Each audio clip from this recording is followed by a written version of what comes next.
Hi dear students, welcome to Excel Rapid Focus series. Today we are going to discuss the chapter Control and Coordination of Class 10 Cbse Biology.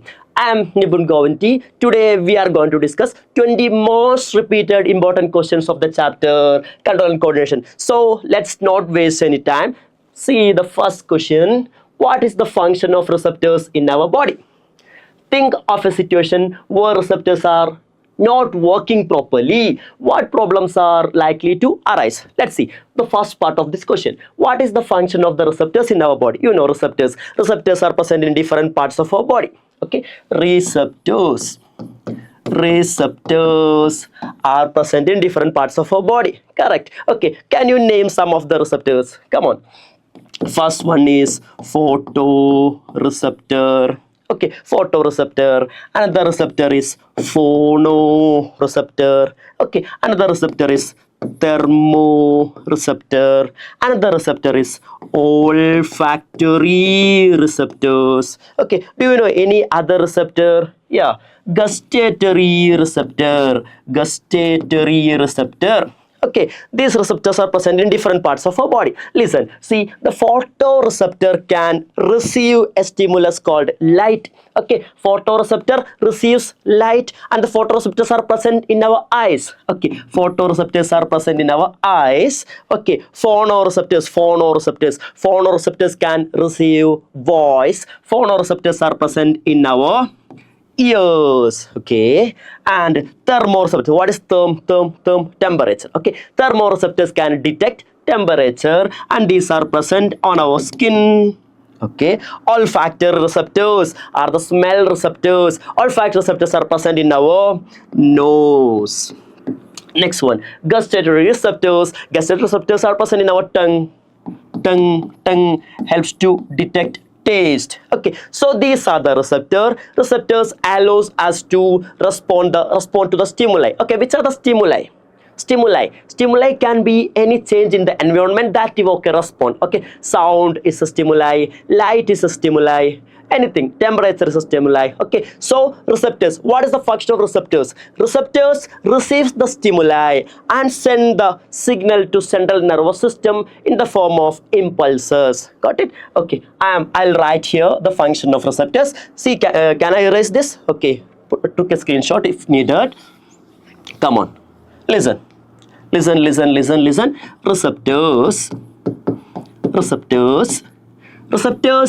receive stimulus. Receptors receive stimulus, for example light, okay, or sound. Okay, and receptors send the stimulus. Receptors send the stimulus into central nervous system in the form of electrical impulses. That is the function of receptor.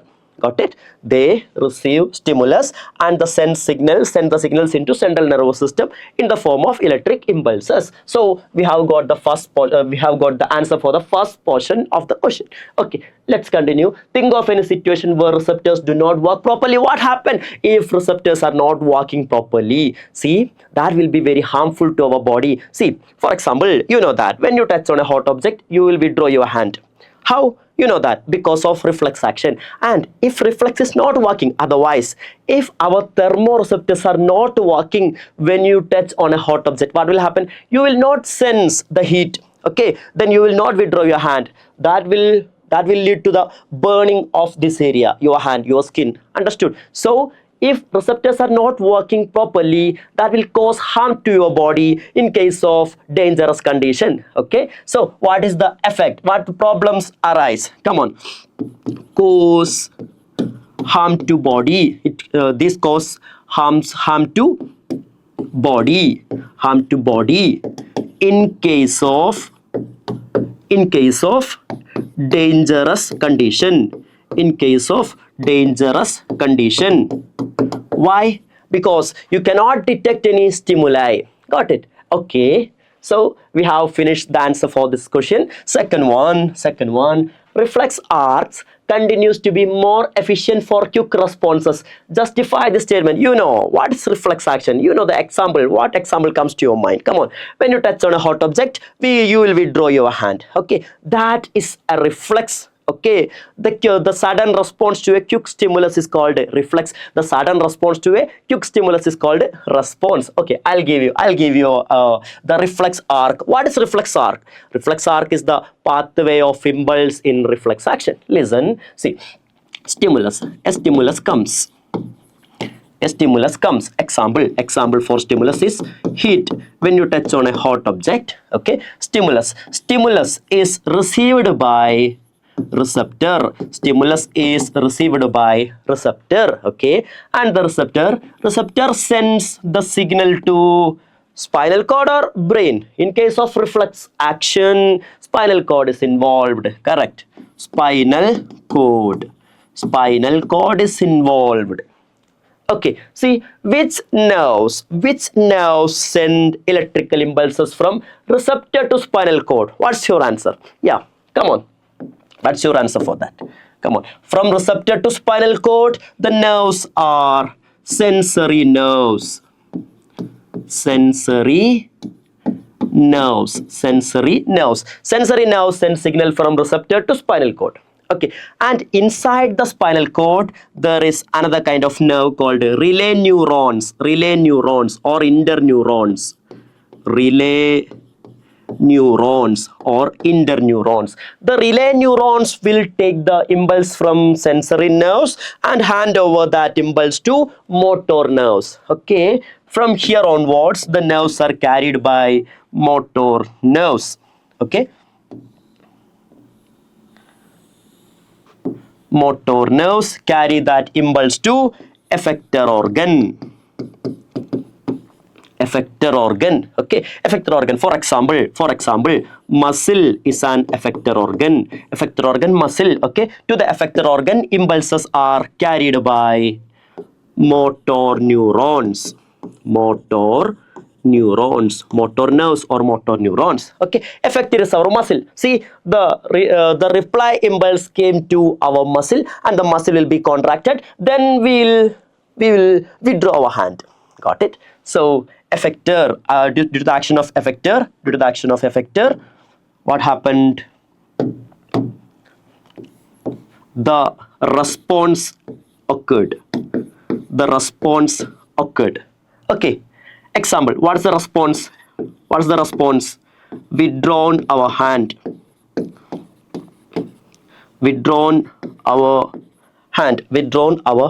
So this pathway of impulse during a reflex action is called a reflex arc. Okay, and see, reflex arcs continues to be more efficient for quick responses. The reflex arc is more efficient for quick responses. See, when I touch on a hot object, I quickly withdraw my hand. Okay, while walking, when my hand touches on a thorn, I'll quickly withdraw my hand. Understood? When I step on a thorn, I'll quickly withdraw my leg. Understood? These are quick responses. Why? I'm not thinking much. Correct. Why? Because my brain is not involved. In reflex action, brain is not involved. If brain is involved, the brain will think, oh, what should I do? I touch on a hot object. What should I do? I should remove my hand. And the brain will take a lot of time by thinking to take the hand. Okay, so in this action, the brain is not involved. So brain is not involved. That's why reflex action continues to be more efficient. If brain is involved, that will not be that much efficient. Got it? You got the answer? Okay, justify the statement. We have got the answer for that because brain is not involved. That's why reflex action continues to be more efficient for quick response. Got it? So let's move to the next one. What is the difference between reflex action and walking? Guys, please focus on all of these questions. We are discussing 20 most repeated questions of previous year. Okay, if you watch this topic fully, you will not need any further revisions of this chapter. Got it? So listen, what is the difference between a reflex action and walking? Reflex action and walking. Okay, reflex action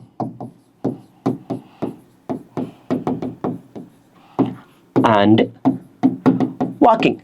See, reflex action is involuntary. But walking is voluntary. What is involuntary and voluntary? You know that involuntary actions are the actions that cannot be controlled by our will, or that cannot be controlled by our consciousness. Got it? And the voluntary actions are the actions that can be controlled by our consciousness. For example, if I want to raise my hand, I can do that. Okay, if I want to raise my leg, I can do that.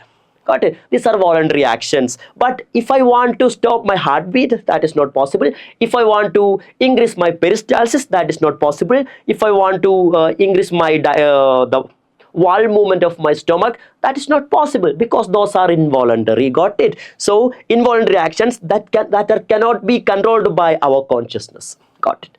So listen, reflex action, walking. Reflex action is involuntary, and walking is voluntary. Got it? Okay, let's see another one. In reflex action, spinal cord is involved. But walking is a voluntary action that is controlled by brain. Brain is involved. Okay, what else? See, the intensity of reflex action cannot be changed. Intensity of reflex action cannot be changed. See, I am not writing fully. Okay, intensity cannot be changed, but the intensity of walking can be changed. I'll explain what is this point. Okay, see, if I'm just walking, okay, if I want to increase the intensity of walking, if I want to walk faster, I can do that. Okay, if I want to run, I can do that. If I want to slow down my walking, I can do that. Got it? But I cannot do anything with my reflex, because reflex is not under my control. Okay, I can't change the intensity of what? Reflex. Got it? So these are the major difference. Reflex action is involuntary, walking is voluntary. Reflex action is controlled by spinal cord, walking is controlled by brain. See, reflex action intensity can't be changed, walking can't be changed. Next one, reflex action is quick. Reflex action is quick. Okay, and walking may not be quick.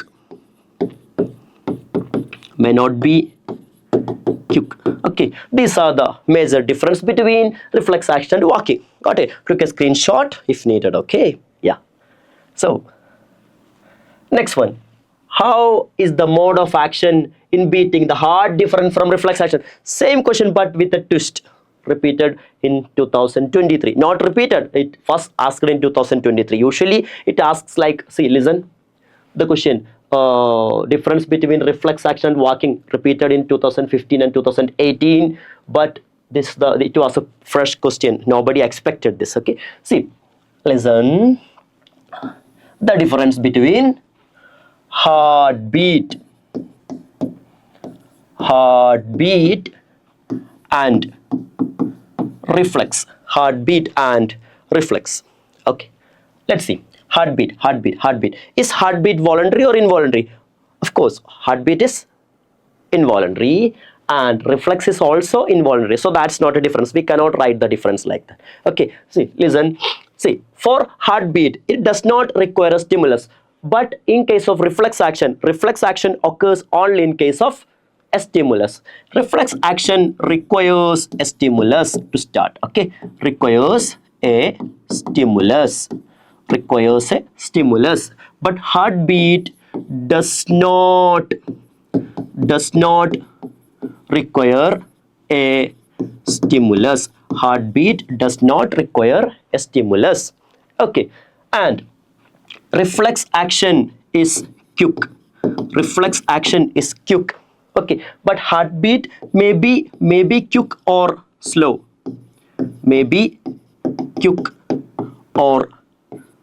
See, when you run faster, your heartbeat will be quick. But when you are sleeping, your heartbeat will be slow. Okay, quick or slow. But reflex is always quick. Got it? And heartbeat continues throughout life.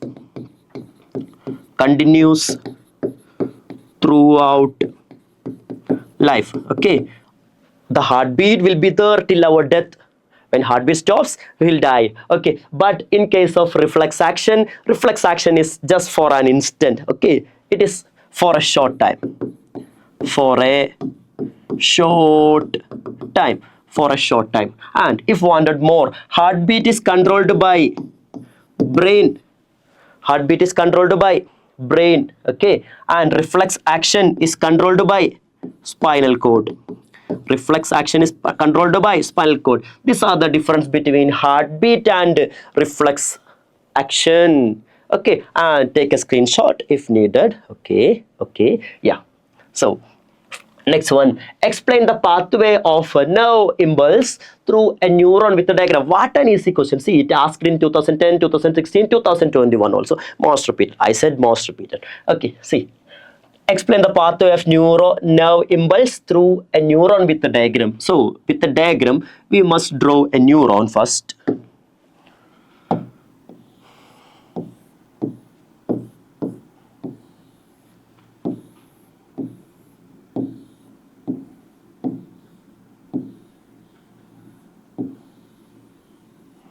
Okay, you must know how to draw a neuron.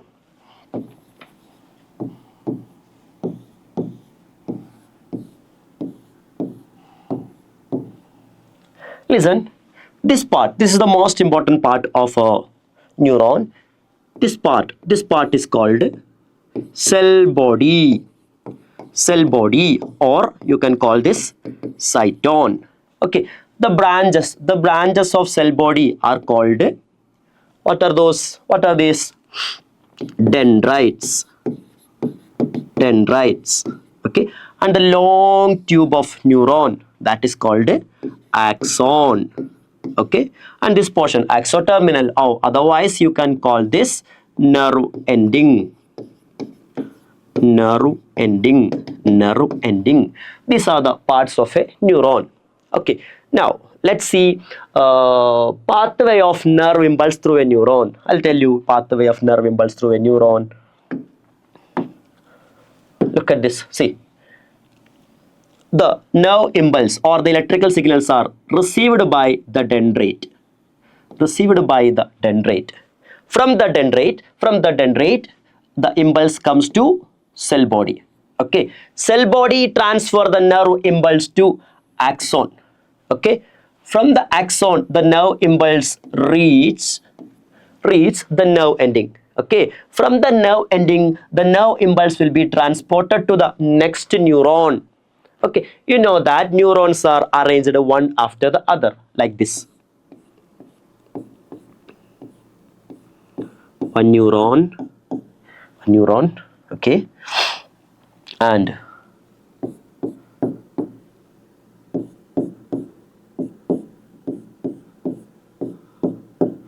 next neuron. You know that through these neurons, the impulse flows like this. Got it? Okay, so explain the pathway of nerve impulse through a neuron with the diagram. We have finished that one. From dendrite to nerve ending, always the impulse pass from dendrite to nerve ending, and it cannot be reversed. Okay, never can be reversed. Next one, why does the flow of signals, wait a minute, okay, why does the flow of signals in a synapse from axonal end of one neuron to dendrite end of another neuron takes place but not in the reverse action? Oh, this is a relevant question that is related to the previous question. Listen to this. Okay, listen, this is nerve ending. Okay, nerve ending of one neuron.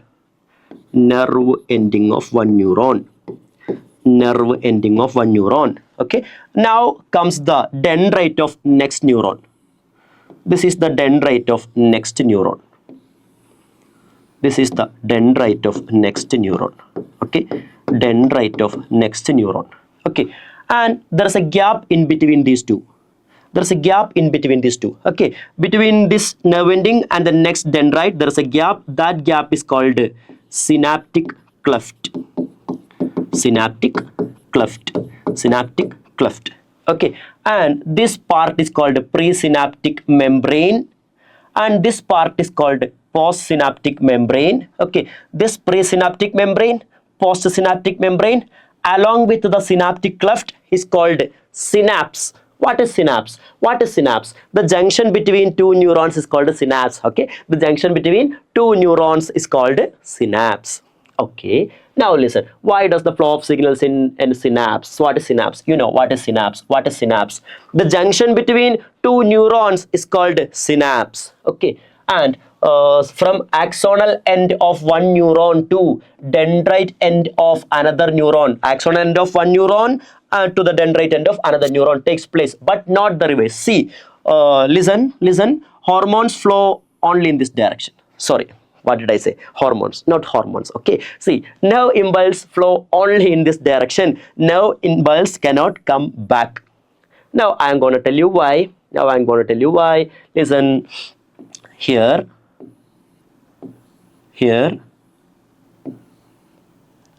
many synaptic vesicles are there.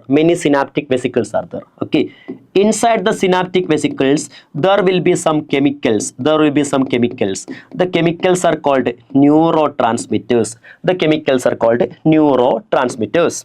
Okay, when a nerve impulse come, that nerve impulse hit on the vesicle. Okay, then what will happen? Then what will happen?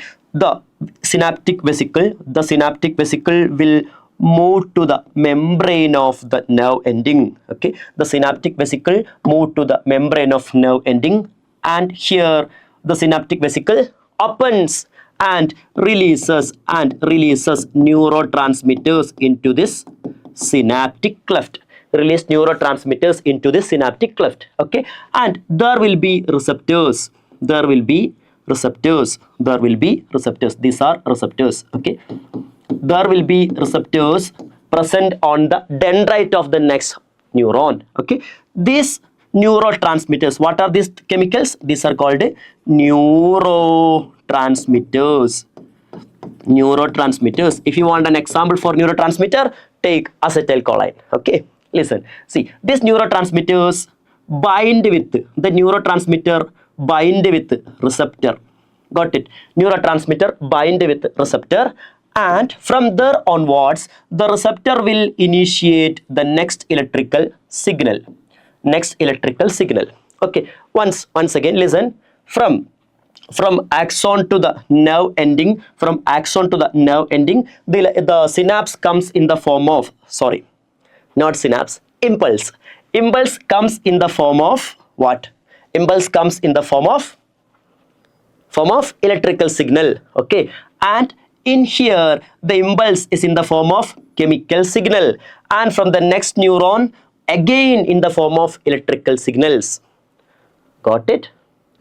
So see, this flow occurs in only one direction. Why? Because the neurotransmitters are present only in nerve ending. Okay, neurotransmitters are present only in nerve ending, and the receptors are present only in dendrite. Okay, the backflow is possible only if receptors are present on nerve ending and the neurotransmitters are present on dendrite. That is not possible. Got it? So once again, the flow of impulses from one neuron to another neuron is possible from nerve ending to dendrite. Why? Because nerve ending contains neurotransmitter and the dendrite end contains receptors. Got it? That's the answer. I hope you have understood. Got it? Okay, let's move to the next one.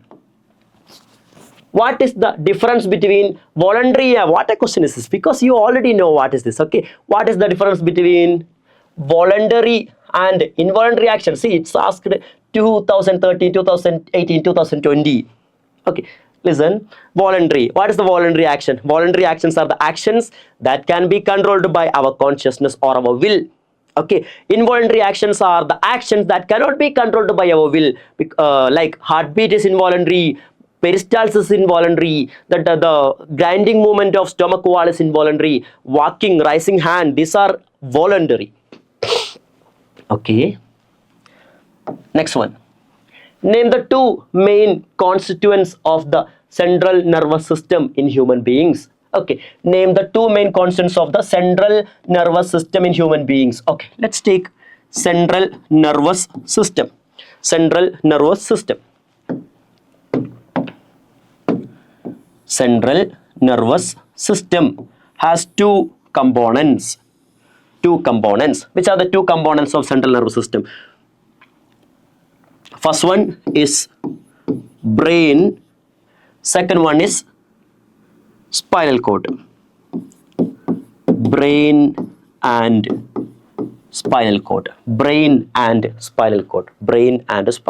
Okay, you know that this is brain, okay. From the bottom of brain, the spinal cord starts. Okay, this is brain, this is spinal cord.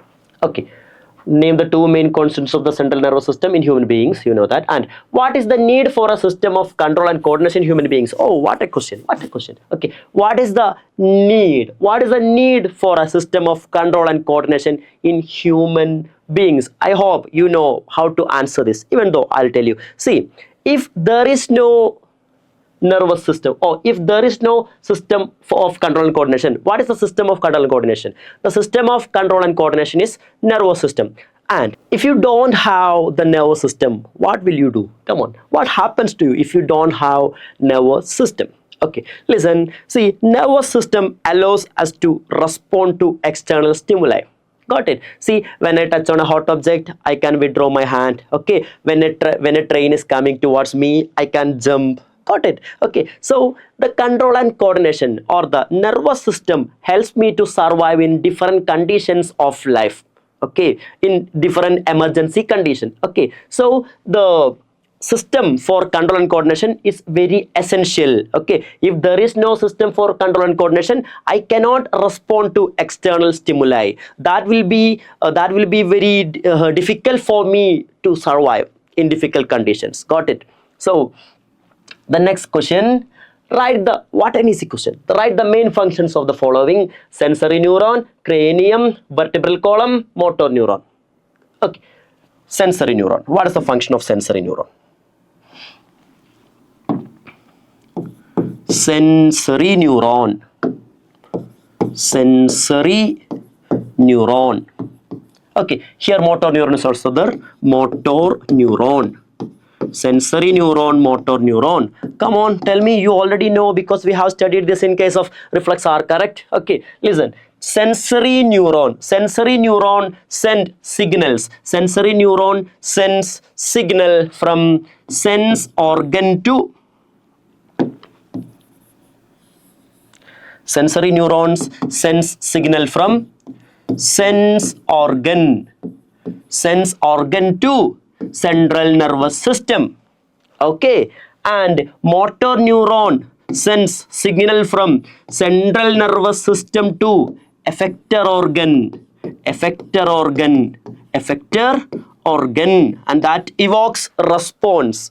Okay, see, you know that in case of reflex action, when you touch on a hot object, the heat that we received with our thermal receptors that are sent to the central nervous system through sensory neurons, and the central nervous system will send another impulse to withdraw the hand, that is going through what? Motor neuron. CNS to effector organ through motor neuron. Okay, and we have got this one and this one, this one and this one. Next one, cranium. What is cranium, guys? What is cranium? You know, our brain is like this. Okay, cerebellum here. Wait a minute, it became the most horrible brain. See, this is our brain. Okay, and this is the cerebellum. Okay, and this is how our brain look like, you know that. So yeah, almost this is our brain look like. Okay, and see, our brain is protected by a skull. Okay, and skull has different regions. See, this area of skull consists of facial bones, and this area of skull that protects brain is called cranium. Okay, cranium is the brain box. Cranium is the brain box. Okay, the portion of skull that covers brain is called cranium. What is cranium? Cranium is the brain box, a part of skull. Okay, and what is vertebral column? See, starts starts from this portion, starts from the below portion of our skull. Okay, in fact, skull is supported by a vertebral column. Okay, vertebral column is a column, you know that. Through the vertebral column, the spinal cord passes. Okay, vertebral column protects spinal cord. Vertebral column protects spinal cord. Protects spinal cord. Vertebral column protects spinal cord. Got it? Now we have got what is sensory neuron, what is cranium, what is vertebral column, what is motor neuron. Brain is protected by cranium and spinal cord is protected by vertebral column. Okay. Next question. How does human brain protect itself? Oh, come on. How does human brain protect itself? Come on. This is our brain. This is our brain. Okay. This is our brain. Okay. This is our brain. And this is spinal cord. Okay. This is our spinal cord. Got it? This brain. You know, the brain is protected by skull. The brain is protected by skull. Okay. This is skull. Inside the skull there is a what? Which color? Let's take white color. Okay. Inside the skull there is a 3-layered membrane. Name of that membrane is meninges.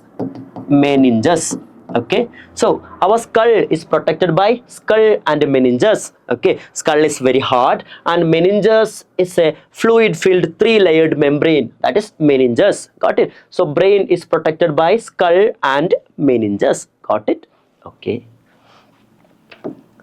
Next one. Mention 3 major regions of brain. Write one function of each. 3 major regions of brain. Okay, let's do that. Brain. 3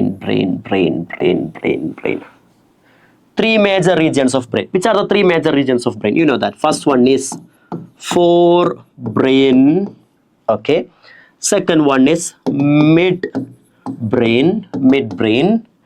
Third one is hindbrain. Forebrain, midbrain, hindbrain. Forebrain, midbrain, hindbrain. Forebrain, midbrain, hindbrain. Okay. Now listen. Forebrain. Forebrain has 3 parts. First one is cerebrum. Second one is thalamus. Third one is hypothalamus. Cerebrum, thalamus, hypothalamus. Okay. And the midbrain is an area. Okay. And next one, hindbrain. Hindbrain consists of cerebellum, pons, and medulla oblongata. Let's say just medulla oblongata. These are the 3 parts of brain. Okay. Now cerebrum controls our voluntary action. In voluntary action, cerebellum also has some hand. Okay, see, cerebrum controls our voluntary action. You know that cerebrum has different lobes, like frontal lobe is here. Okay, and parietal lobes are here, temporal lobes are here, and on the back there is occipital lobe. Okay, you know that frontal lobe is the area of thinking and memory. Okay, parietal lobes are the area of touch, taste, temperature and smell, and the temporal lobes are the areas of sound sound. Okay, and the back lobe, this area, occipital lobe, is the area of vision. Got it? So next one, thalamus. There is no mentioning about thalamus in your book. Okay, next one, hypothalamus. Hypothalamus controls hunger, thirst, and fullness. Okay, hypothalamus controls hunger, thirst and fullness. Okay, and midbrain controls involuntary actions of eye and ears. Okay, midbrain controls involuntary actions of eyes and ears. Okay, next one, cerebellum. What is the function of cerebellum? Cerebellum maintains our body posture, maintains equilibrium of the body. Okay, and what else? Body posture, maintains body balance, equilibrium. Okay, Next one, pons. Pons controls respiration. Pons, please note down, okay? Pons controls respiration. And medulla. What is the function of medulla? Medulla controls vomiting, salivation, blood pressure, etc. I hope you got all the functions of these three parts. Okay, now you got the answer. Okay, yeah, function of each. We have studied that. Next question. State the two types of movements seen in plants. Give one example of each type. Okay, two types of movements seen in plants. Give one example for each. Listen, plant movements.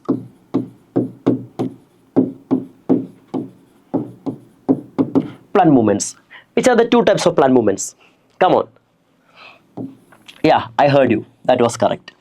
Which are the two types of plant movements? First one is tropic movements. Tropic movements. Tropic movements. And second one is nastic movements.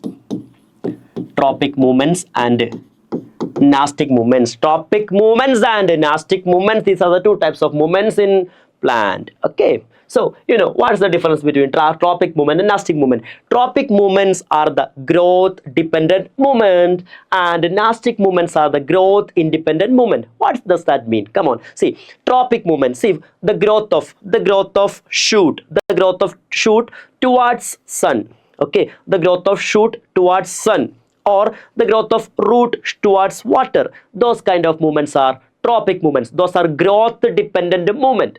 Okay, and you know that when you touch on a touch me not plant, what will happen? The leaves will droop. Okay, that is not a growth. That is a growth independent movement. Got it? So there are two types of movement: growth dependent movement and growth independent movement. The growth dependent movements are tropic movements. The growth independent movements are nastic movement. And I'll give you example. Tropic movement example.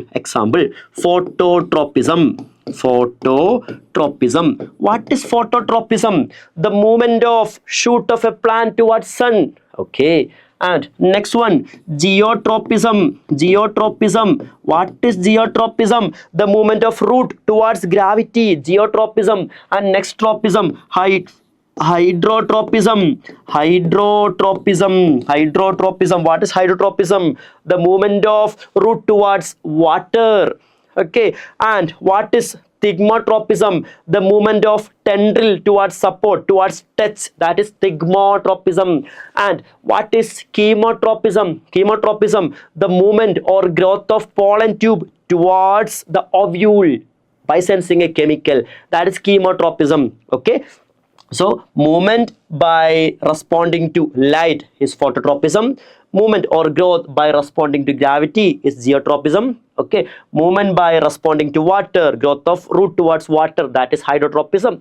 You know that. And nastic movements are growth independent. For example, mimosa plant, you know that. Okay, thigmonastic movement. Thigmonastic movement. Example, mimosa. And if you want, I'll give you one more example. See, the sunflower. The sunflower always face towards the sun. You know that. The sunflower always face towards the sun. Okay, the sunflower and sun always in love. You know that. So, see, sunflower is not growing towards sun. Actually, they are growing. That is phototropism. But other than not like any other plant, the sunflower always face towards sun. Okay, that is called photonastic movement. Got it? Sunflower always face towards sunlight. That is called photonastic movement. Got it? Okay, listen carefully. Okay, yeah. So we have got the answer. Give one example for each. Got it? Next one. List the sequence of events that occur when a plant is exposed to unidirectional light, leading to bending of a growing shoot. Oh, what an easy question. Listen.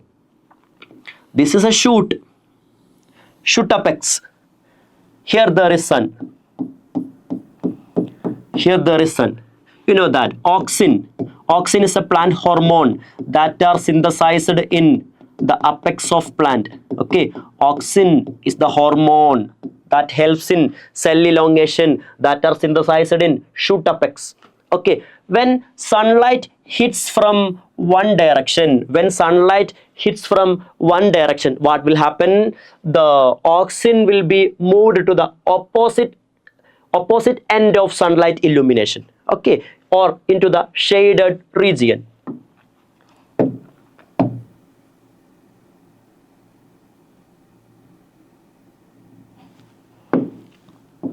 Listen, see, the auxin is accumulated in this region.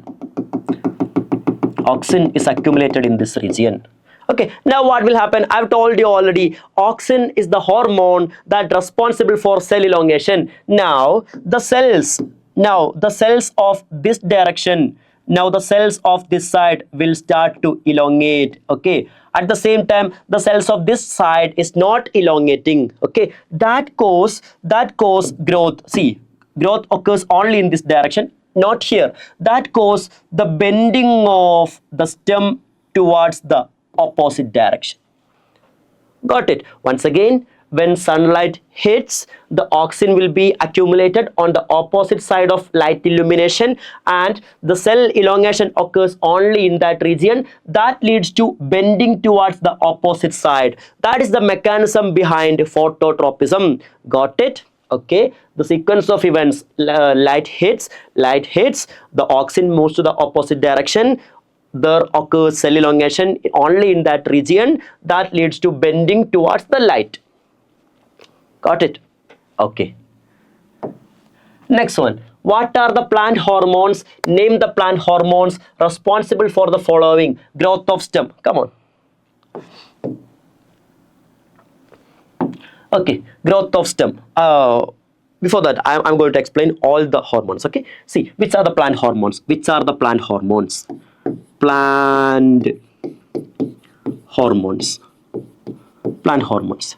We can classify the plant hormones into two. Which are the two? Plant growth inhibitors and plant growth promoters.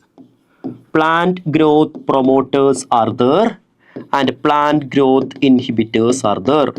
Plant growth promoters are there, and plant growth inhibitors are there. Okay, plant growth promoters are three. Which are the plant growth promote hormone? Which are the hormones that promote the plant growth? Come on, which are those? First one is auxin. Second one is,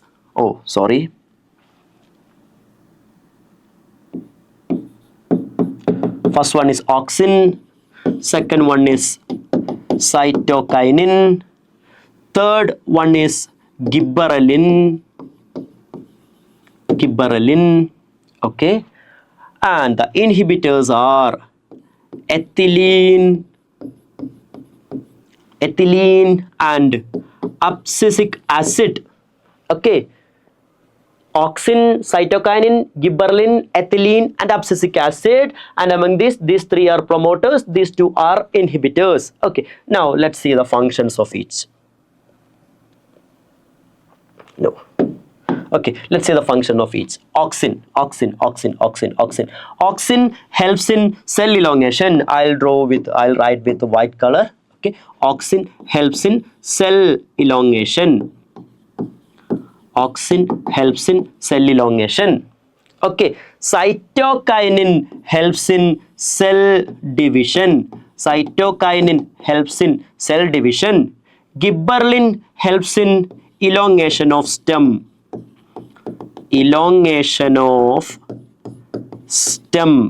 Okay, ethylene is the gaseous hormone. That helps in ripening of fruit. Okay, and abscisic acid is the stress hormone that helps the plant to survive in stressful condition like drought. Okay, see, abscisic acid closes the stomata and reduces water loss during stressful condition. Okay, and the same abscisic acid wilts or causes abscission of the leaves. Okay, in case of stressful condition. In stressful condition, this abscisic acid keeps the seed dormant. Seed dormancy, stomata closure, wilting of leaves, abscission of leaves. These are the function of abscisic acid. Okay, abscisic acid, and it inhibits growth.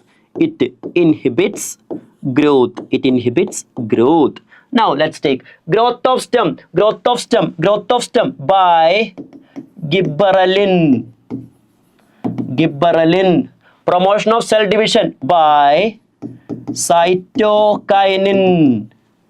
Inhibition of growth by abscisic acid. Come on. Elongation of cell elongation by auxin. Got it? Confident? Okay. Yeah. Let's move to the next one. List in tabular form 3 difference between nervous control and chemical control. So repeated one, 2013 and 2020. Okay, asked it 2013 and after 7 years it asked it 2020. Okay, so don't mind if the question may be a little bit old, but that can be repeated. Okay, so listen. Everybody listen.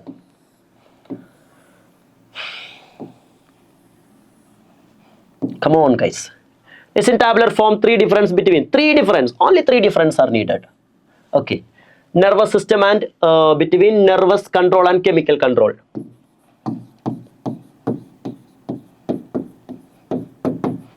Nervous control and chemical control.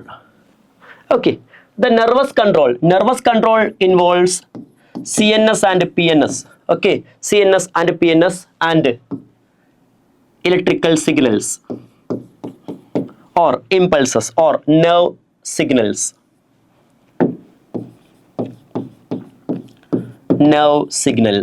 Okay, nervous system consists of central nervous system and peripheral nervous system and nerve signals. At the same time, chemical control and coordination. You know that chemical control is by the endocrine glands and hormones. Okay, so chemical control involves endocrine glands and hormones. Endocrine glands and hormones. Okay, which one is quick? Which control is quick?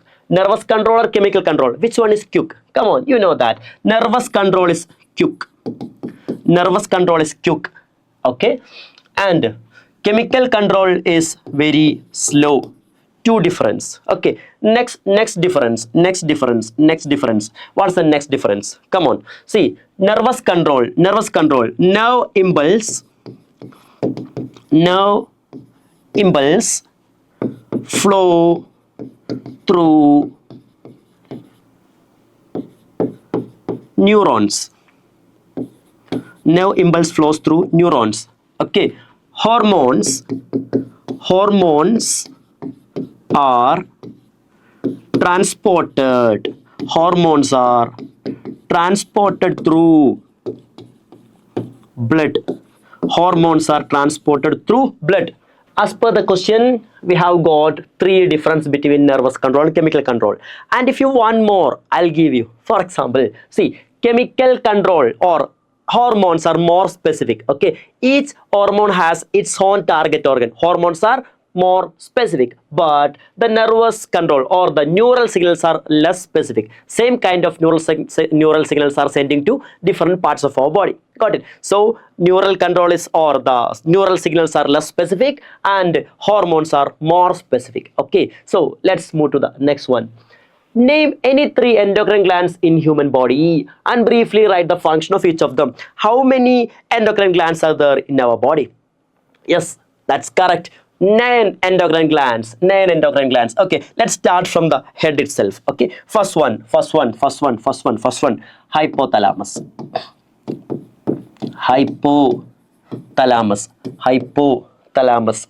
After that, pituitary. After that, pineal. After that,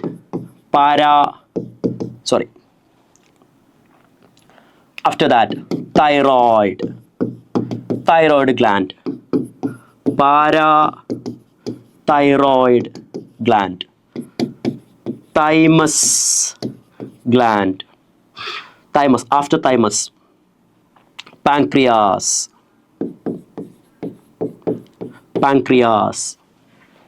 after pancreas, adrenal, after adrenal, Gonads. Gonads. There are two types of gonads, ovary or testis. These are the nine endocrine glands. 1, 2, 3, 4, 5, 6, 7, 8, 9. Okay. Hypothalamus. Hypothalamus is situated below the cerebrum. Okay. What is the function of hypothalamus? You know what's the function of hypothalamus. Hypothalamus controls pituitary. Hypothalamus controls pituitary. Hypothalamus controls pituitary. Okay. Pituitary controls all other glands in our body. Okay. Pituitary is the master gland. Pituitary controls all other glands in our body. But this pituitary is controlled by hypothalamus. Hypothalamus controls pituitary by secreting, releasing hormones and inhibitory hormones. Got it? Next one, pituitary. Pituitary controls all other glands in our body. Okay, pituitary is situated just below the hypothalamus. Pituitary consists of two lobes. Pituitary secretes growth hormone or somatotropin. Okay, this growth hormone, if the secretion of growth hormone is increased during growth period, you will be giant. That condition is called gigantism. If the secretion of growth hormone is decreased during growth period, you will be dwarf. That condition is called dwarfism. Okay, dwarfism. Next one is pineal gland. Okay, pineal gland is situated behind the forebrain, on the dorsal side of forebrain. Pineal gland secretes a hormone called melatonin. This pineal gland controls our biological rhythm, or 24 hours rhythm, or our diurnal rhythm. Okay, diurnal rhythm. Our diurnal rhythm is controlled by the pineal gland that controls our sleep-wake cycle. Got it? Next one, thyroid gland. Thyroid gland is situated in our neck on the trachea. Got it? Thyroid gland secretes a hormone called thyroxine. This thyroxine controls metabolism, or the basal metabolic rate of our body. Okay, so thyroid gland secretes thyroxine. Thyroxine controls metabolism, or BMR, basal metabolic rate of our body.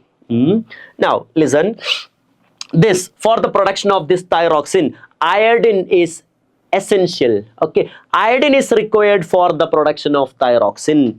In the deficiency of iodine,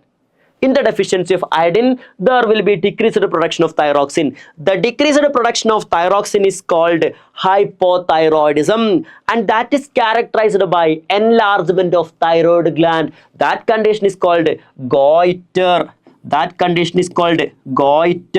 Goiter is due to decreased consumption of iodine. Okay, how can you tackle with this situation?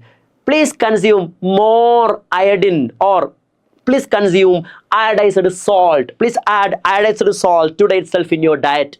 Got it? Next one, parathyroid gland. Parathyroid gland, we have 4 patches of parathyroid gland on the back side of thyroid gland. Okay, parathyroid gland secretes a hormone called parathyroid hormone, or PTH. Okay, PTH increases calcium in blood. Increases calcium ions in blood. Parathyroid hormone increases calcium ions in blood. Okay, next one,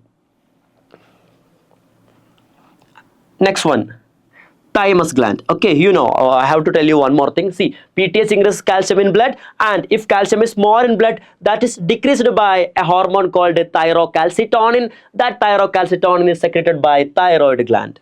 Got it? Okay, next one, thymus gland. Situated here. This portion of our trachea, and the thymus gland is situated below the sternum. Okay, and is close to the heart. Got it? So listen, thymus gland, you are my close to heart. You can tell to your girlfriend, you are the close to my heart. Okay, why? Is she the thymus gland? No. So thymus gland is close to your heart. Okay, which is the thing most close to your heart? That is thymus gland, not she, not he. Got it? Listen, thymus gland secretes a hormone called thymosin, that provides immunity, that helps in defense mechanism of our body. Come on, next one, Pancreas, pancreas, pancreas, pancreas. Okay, pancreas, you know that. Pancreas is a composite gland. Pancreas secretes hormones and digestive enzymes also. You have studied in life process chapter. Now, listen. Pancreas secretes insulin and glucagon. Insulin and glucagon. Okay, insulin decreases glucose in blood. Okay, if there is more glucose in your blood, that is decreased by insulin, and if there is less glucose in your blood, that is increased by glucagon. Glucagon increase glucose in your blood. Okay, next one, adrenal gland. Adrenal gland secretes adrenaline or epinephrine. Adrenaline or epinephrine, those are emergency hormone or hormones of fight or flight. Okay, that helps you to survive in an emergency condition. Okay, that helps you to survive in an emergency condition. You know that when you are being chased by a tiger, okay, you have to run faster. For that, your muscles need more oxygen, more blood flow. Okay, and your pupil will be dilated. Okay, and your peristalsis will be decreased. Okay, different changes occur in your body. Your heartbeat increased, your breath rate will increase. Okay, you will have piloerection. Okay, these different physiological changes occur in your body in case of emergency condition by the action of adrenaline. Got it? Next one, gonads. Ovary and testis. These are the primary sex organ in male and female. Ovary in female, testis in male. Okay, this ovary secretes hormone called estrogen and progesterone. Let's take estrogen. Estrogen helps in the development of female secondary sexual characters like breast development, high pitched voice, that kind of thing, and broad hip. That kind of secondary sexual characters in female are developed due to the action of estrogen secreted from ovary. Next one is testis. We have a pair of testes below the abdomen on the outer side in a scrotal sac. Got it? Okay, see, this testis secretes a hormone called testosterone. Testosterone helps in sperm production as well as for the development of secondary sexual characters in male, like the growth of facial hairs, mustache and beard. Okay, and the growth of muscles, the growth of axial hairs, the growth of hair in genital areas, baldness. Okay, and low pitched voice. These are the male secondary sexual characters. These are due to the secretion of testosterone from testis. Now we have discussed all the 9 endocrine glands in our body instead of 3, and we have discussed the function of the organ. Got it? Okay. Next question, write the function of the following. Following hormones. Insulin. What is the function of insulin? Insulin reduces glucose in blood. Glucagon increases glucose in blood. How? I'll tell you. See, if there is more glucose in your body, insulin converts this glucose into glycogen, okay, and stores in liver cells. Okay, and if there is less glucose, if there is less glucose in your body, this glucagon will come. Glucagon will break glycogen and makes glucose and increases glucose in your blood. Okay, insulin reduces glucose in your blood, glucagon increases glucose in your blood. Okay, don't mind this. Okay, thyroxine helps in metabolism, basal metabolic rate, maintenance of basal metabolic rate. Adrenaline helps you to survive in an emergency condition, or these are called emergency hormones. Or hormones of fight or flight. Next one, what happens when there is a deficiency of iodine in our diet? What happens if iodine is less? If iodine is less, what will happen? Decreased production of thyroxine. Decreased production of thyroxine. What happens if thyroxine is decreased? That is called hypothyroidism. Hypothyroidism. Hypothyroidism. That is associated with enlargement of thyroid gland. That is associated with enlargement of thyroid gland. That condition is called goiter. Listen, if there is decreased iodine in your body, there will be decreased production of thyroxine, and that leads to hypothyroidism. That is associated with enlargement of your thyroid gland. That condition is called goiter. That is asked in 2014, 2018 and 2020 also. Okay. Describe the mechanism of chemical communication in plants and animals. Chemical communication. Chemical communication means it is saying about the what? It is saying about the hormonal control. Okay. Chemical coordination means hormonal control. Okay. Let's see about the animal hormones. We have studied the animal hormones. We have studied the animal hormones just now, and we have already studied the plant hormones. Okay, plant hormones, or we can call this phytohormones. Okay, animal hormones and plant hormones. Animal hormones and plant hormones, or phytohormones. Got it? See, these animal hormones are more specific in action. Animal hormone has more specific in action. For example, the growth hormone. Growth hormone has a function, increasing growth. Okay, there's a hormone called thyroid stimulating hormone that acts on thyroid gland. Insulin. Insulin reduces blood glucose level. Okay, these hormones are specific. One hormone has one or very less functions. Got it? But in case of plant hormones, these hormones are less specific. These hormones are less specific. One hormone can do many functions. Got it? And see, in plant hormones, in case of plant chemical control, the plant hormones are transported from cell to cell. Transported from cell to cell. Transported from cell to cell. But in case of animal hormones, the hormones are transported through blood. Hormones are transported through blood. Hormones are transported through blood.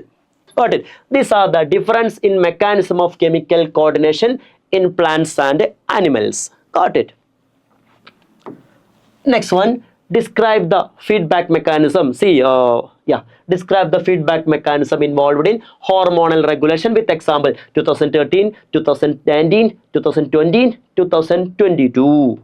Okay, most repeated one. Come on, this is our last question. Okay, feedback mechanism. See, feedback mechanism controls the timing and amount of hormone secretion. Okay, feedback mechanism is the mechanism that controls timing and amount of hormone secretion. Once again, I'll tell you, feedback mechanism is the mechanism that controls timing and amount of hormone secretion. Got it? I'll tell you an example for this. For example, see, increased glucose in blood. Increased glucose in blood. See, this is an example. Increased glucose in blood. If there is increased glucose in blood, that is detected by pancreas. That is detected by pancreas. Detected by pancreas. Detected by pancreas. Detected by pancreas. And this pancreas release insulin. Pancreas releases insulin. Pancreas releases insulin. You know, the pancreas contains two types of cells in islets of Langerhans. Which are those? Alpha cells and beta cells. Alpha cells secrete glucagon, beta cells secrete insulin. Okay, see, detected by pancreas. Pancreas release insulin from beta cells, and this insulin reduces glucose in blood, okay. And if glucose is reduced, what will happen? Insulin secretion stops. I'll tell you how this last step happen. Okay, I'll tell you how this last step happen. Listen, insulin secretion stops. Come on, see, when there is a decreased glucose in your blood, that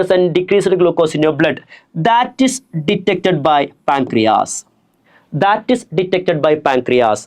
And this pancreas will decrease the secretion of, or this pancreas will stop the secretion of insulin. Once again, more glucose in blood, that is detected by pancreas. The pancreas will release insulin, and due to the activity of insulin, the glucose in blood decreases. Okay, when there is a decrease in glucose, that is detected by pancreas, and the pancreas will stop the secretion of insulin.